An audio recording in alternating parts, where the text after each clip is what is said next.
Hello!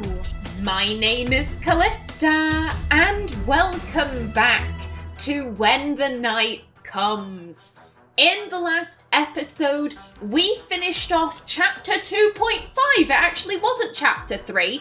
The Lunar Festival. Everything was going so lovely, and then we heard a scream coming from the woods. So, let's see, can we save whoever is in danger?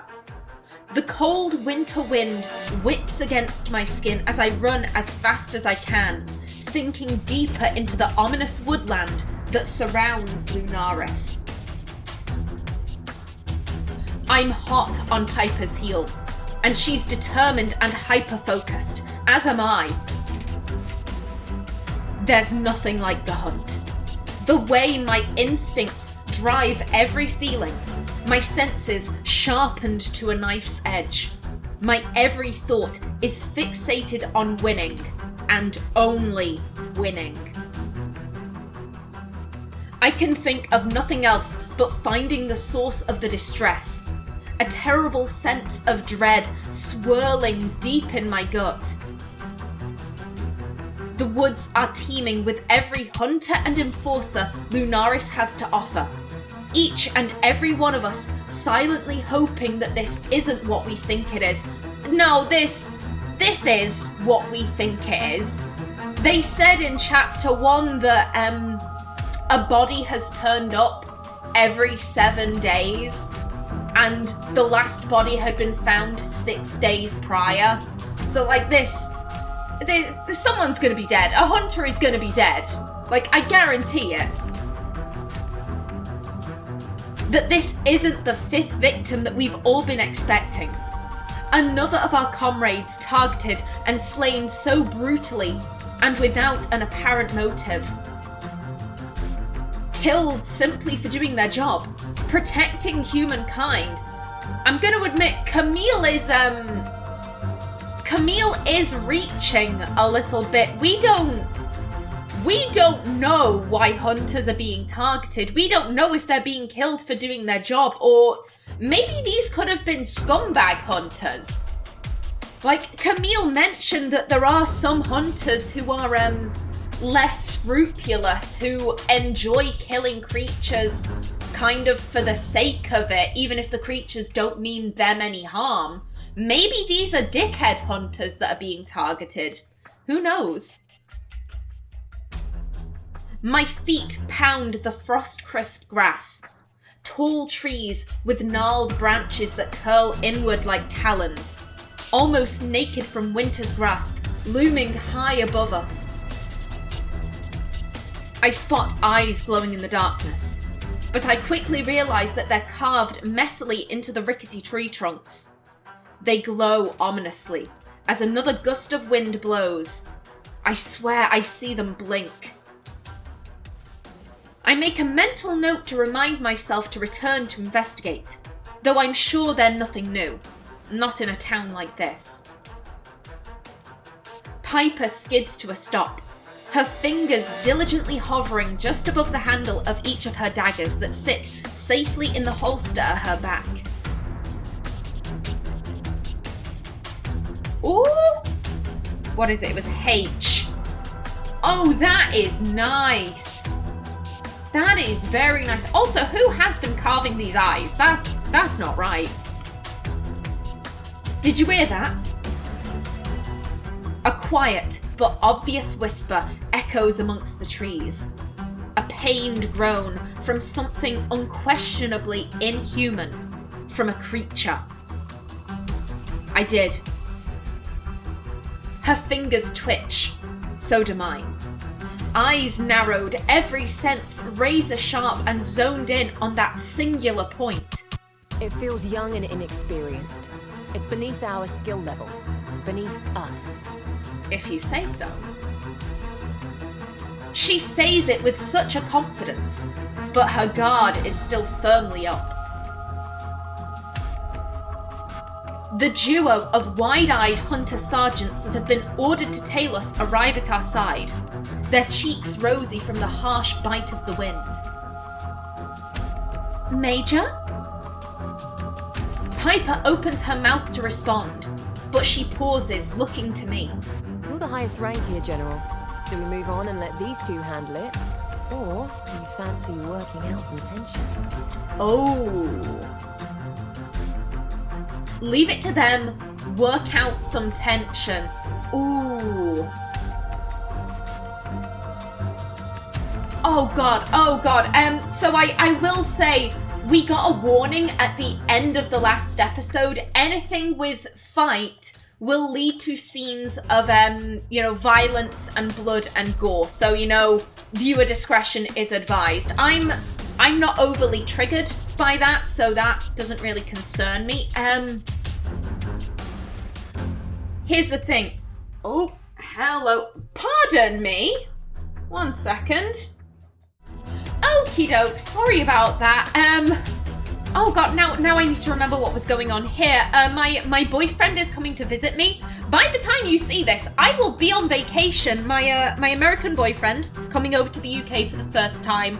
And apparently the Walgreens website is a piece of shit and he needed some help booking something on there. I was in the middle of a thought when I left this, and now I can't remember what was going on. We found a lesser creature. That's it. It's beneath us. We have 2 hunter sergeants with us. I think what I was trying to say is that the creature is beneath us. It's not necessarily beneath the hunter sergeants. If we leave it to them, they could get seriously injured or die. If we stay and fight the thing, either the hunter sergeants will stay with us or they'll go on ahead to the potential crime scene. Shit may go down there because we aren't there. This is like a catch-22. Something bad could happen no matter what. I'm kind of intrigued to see the fight scene though, so I think we're gonna go for this. Let me restart my timer, there we go. I could always do with working out a little tension. That's what I was hoping you'd say. I haven't had a good fight in what feels like forever. Nice. I turned to address the sergeants. Continue heading for the rendezvous point. If you encounter General Willenheim, tell them we're on our way. They nod a little too eagerly and run onward. Yeah, that tells me they weren't prepared for whatever it is we're facing. The hairs on the back of my neck rise the second they're out of sight. My body is gearing up for a fight, adrenaline coursing generously through my veins. I close my eyes and clear my mind. I can hear the steady, assured thrum of Piper's heartbeat, the quiet rustle of the grass, the leaves rustling in the trees. Then I feel it. A vampire, a youngling. Her aura is frantic and skittish. She's only just awoken. She's hungry and scared. She's trying to hide. I smile. Ooh! This is a predatory side of Camille. Okay, I like it. We're out quite far. I always used to find younglings in this area. She can likely sense that there's a clan here. She's either seeking guidance or an easy meal. It's too dangerous to let her live. She's unstable. Yes, this was brought up in the Vampire Codex entry. For a while, any younglings that weren't with older vampires were killed on sight because for, what was it, the first year, they're pretty much just completely unstable. They'll kill anything. They're just that hungry. Okay. Then we kill her. The youngling finally emerges from the tree line. Her vivid crimson irises surrounded by a blackened... I don't know how to pronounce that word. By a blackened sclera? I think. Her eyes flicker wildly as she lumbers towards us, unfocused and impossibly unsteady on her feet. This should be easy. She's clearly deprived of blood. Dark, vining veins surround her wild eyes and creep down her pale cheeks. She wears no shoes, her feet black with mud, and her clothing is torn and saturated with blood, most of it likely her own. Her death was obviously not a merciful one. She's quite clearly been left to navigate her rebirth by herself, and this never ends well. Ends in the slaughter of innocent lives. Her lips curl menacingly to reveal sharp fangs that she's clearly still getting used to, and she lunges at us without hesitation. We can dodge, we can block, we can counterattack. What do I think Camille's strategy is? Ooh, I don't know. I'm drawn towards either dodge or counterattack. I don't see Camille as like a shield. You know, I don't think she's the type to be like, hold the line, all of that. I think she's either quick on her feet or I think she's a scrapper.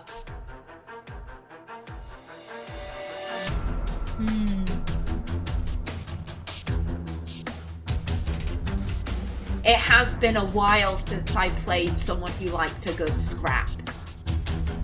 Go on. Before she even gets the chance, I propel myself forward, lunging and knocking her off balance.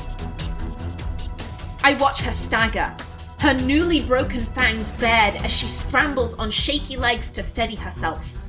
I circle her, a hunter and its prey, because that's exactly what we are. She doesn't stand a fucking chance. Piper shifts somewhere behind me, and considering we've never hunted together before, our instincts are perfectly aligned. She moves, I move.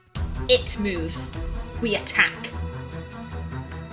She tries to attack again, shrieking as she attempts to fling herself forward and attach herself to my neck. Not today, sweetheart. Ooh. I grab her arms, twisting her and holding her tightly as Piper sinks one of her daggers into her shoulder. The youngling screeches, a deafening sound that leaves my eardrums crackling. She thrashes as the silver burns her flesh, the smell of it turning my stomach. She tries to claw at the blade, leaving her fingers bloodied, even more so than they already were. I tackle her to the forest floor, pushing her face into the dirt, my knee firmly lodged against her spine. The youngling screams as Piper forcefully grabs her hair, yanking her head back. She stares her down, tactfully avoiding the snapping of her jaw, and she shakes her head. Put her out of her misery. Can do. We work in tandem to remove her head clean from her body. It's the only way, however violent it may be. I feel warmth. Let's try that again. I feel warmth spray against my skin, the unmistakable smell of copper permeating the air. The visceral sound of tearing flesh and breaking bone fills the clearing. Then she turns to nothingness beneath us. An unrecognizable pile of blood and viscera. Yet another human life stolen and twisted into something evil. Well, that were fun. I brush the dirt from my knees and take a deep breath, watching Piper clean off her bloody daggers on the grass. We should really get going. She turns to face me, and I spot that her face is covered in a dark splattering of crimson. Of course we're going to take this as an opportunity to flirt. Of course we are. What's sexier than flirting over the dusty remains of a vampire youngling. I take a tentative step forward, and her eyes quickly flicker to my face. You have a little something. I do. I nod, stepping closer again, unable to stifle the smile that threatens to curl at my lips as she stares me down. Right here. I touch the tip of her nose, then each of her cheeks. May I? She arches a brow at me. Her eyes are sparkling wickedly. You may. She tilts her head and waits expectantly, a hand resting upon her cocked hip. I reach out and brush my thumb over the apple of her full, freckled cheeks, wiping away the still wet blood. It smears, so I press a little harder, grimacing as I make even more of a mess of her face. She huffs a quiet laugh. I can tell she was attempting to swallow, and she grabs my wrist and reels me in. Ooh! Come on, put your back into it. Okay, Piper, yes, ma'am. I laugh as Piper uses the sleeve of my coat to roughly wipe her face clean, leaving her cheeks a delightful rosy red. How do I look? I inspect the damage to my sleeve with a sigh as I register the bloodstains. It's certainly not the worst mess I've been in. Positively ravishing, as always. Arse. I clear my throat, enchanted by the way her eyes crinkle at the corners when she laughs. I mean it, Piper, even covered in blood. I know you mean it. We'd better get going. August will be having an absolute bitch fit. Yeah, probably. Piper tilts her head to the side, a loud crack as her bones click back into their rightful place. Let's dash.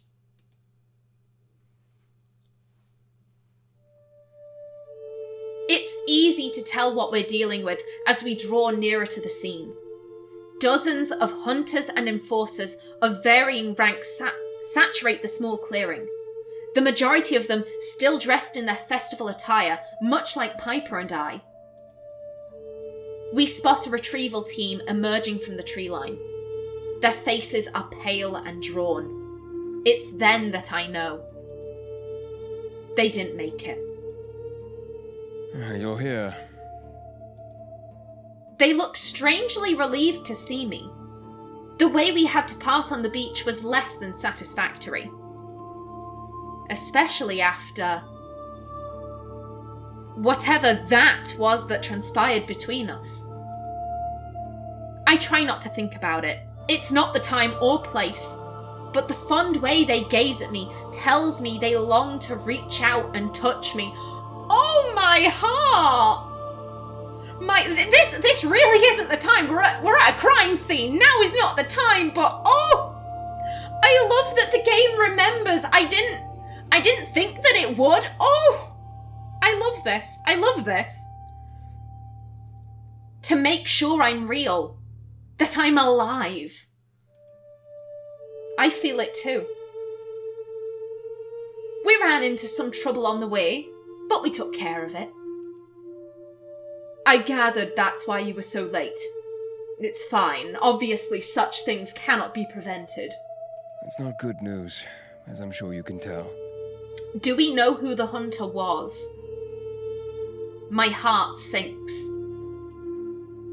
I knew, but hearing it out loud is still unpleasant. Do we have an identity? Good job, Camille. They shake their head, brushing the front of their fur coat that I'm sure they're less than happy about wearing in such a situation. We cannot identify Their voice catches. There is no body. Again, nothing but... well, I don't need to repeat such monstrous details. You've read the reports from the previous murders. Much of the same ghastliness. That's... ooh. I'm guessing the only way they've been identifying the bodies, because, like, there's not even a skull to do dental examinations. I don't think that technology is available yet in this setting, but, like, they can't even do that, so I'm guessing the only way they've been identifying bodies is, you know, the next day, kind of going over the list of hunters that are on file and calling everyone in, you know, basically doing a roll call and seeing who's missing. So that's heartbreaking. That, like, until you see everyone in a room, you know, everyone is gonna know at once who is dead. That, oof. Jeez. Piper scoffs, her shoulders tensing, and I swear I can see tears in her eyes. She's hurting and angry. So angry that I can feel it. Goose flesh prickles across my skin thanks to our close proximity, and my own emotions waver with the sheer force of it. This is fucking ridiculous. This cannot keep happening, August. I flinch, feeling the surge of energy as August reacts. The smell of ozone is suddenly thick in the air. There's a flash in the darkness, and violet sparks crackle around their clenched fist, their eyes alight. Thank you, Piper, for your input. I didn't know this was upsetting. I assumed everyone was enjoying... Oh, why is the... I'ma go back. Thank you, Piper, for your input. I didn't know this was upsetting. I assumed everyone was enjoying this. I don't know why the dialogue skipped just then. I get where Piper is coming from. August is an enforcer. The enforcers, they don't take risks. August does because August is a witch. I believe that was, you know, mentioned before. August still has some field duties. However, the vast majority of enforcers sit behind desks. They don't do anything. It's completely up to the hunters to take all of the risks and all of that, and they don't really get much reward because at the end of the day, it's the enforcers who control the agency. So I understand why Piper is blaming August. It's very much a us against them type of deal with the hunters versus the enforcers. However, August, they really aren't responsible for this. I think Piper, she's just trying to direct her anger, and August is there. You know, August is clearly also upset by this. This is kind of a situation where, like, I understand where everyone is coming from. You know, everyone is justified in how they're feeling, if you know what I mean. A dozen eyes turn to look at them, and they quickly calm themselves. August looks beyond exhausted, as always. The skin beneath their eyes is purple, their cheeks drawn. Piper opens her mouth to retaliate, but wisely decides against it. This actually might be the first time I've seen her look guilty. August averts their gaze as if they can't bear to look at her. They're upset too. I suggest you keep your thoughts to yourself in such a situation, unless you have any useful insight. It's not a question. Yes. Sorry, General. I thought as much. We're all hurting, Piper. Not just you. August sighs deeply, sparing us both a woeful glance before they address the gathered forces. Hunters, any mages present will patrol the immediate area. Generals will head further afield and begin an extensive perimeter search. I want no stone unturned here. Any juniors need to get the hell out of here. You're not equipped to even think about dealing with whatever this thing is. And I won't be responsible for your demise.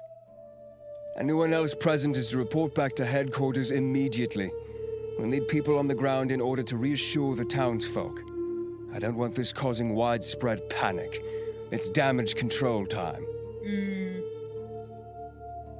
There's a quiet, subdued mumble of "Yes, General," and they all dutifully begin to obey August's orders, disappearing in various directions. Would you like me to join the perimeter search? No, I'd like you to go home. Leave this to the others. We need you ready for anything that may transpire overnight. Of course. Piper fidgets, uneasy. What? You're a major, aren't you? If you were listening, you'll know what I asked of you. Guys, please don't fight. Now is not the time. The tension between them is yet again immensely unpleasant.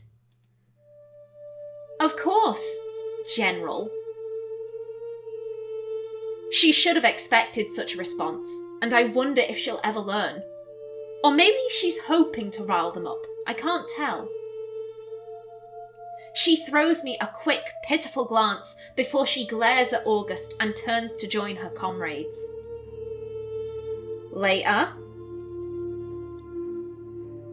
August massages their temples, inhaling sharply. I notice that their hands are trembling, and I unconsciously take a step towards them, fearful that they might pass out. You know what? I think I'm going to end this episode right here. In the next one, August clearly isn't doing okay. Hopefully we can help them out. But until then, please remember to like if you enjoyed, leave a comment below. And if you wanted to subscribe, it would be very much appreciated.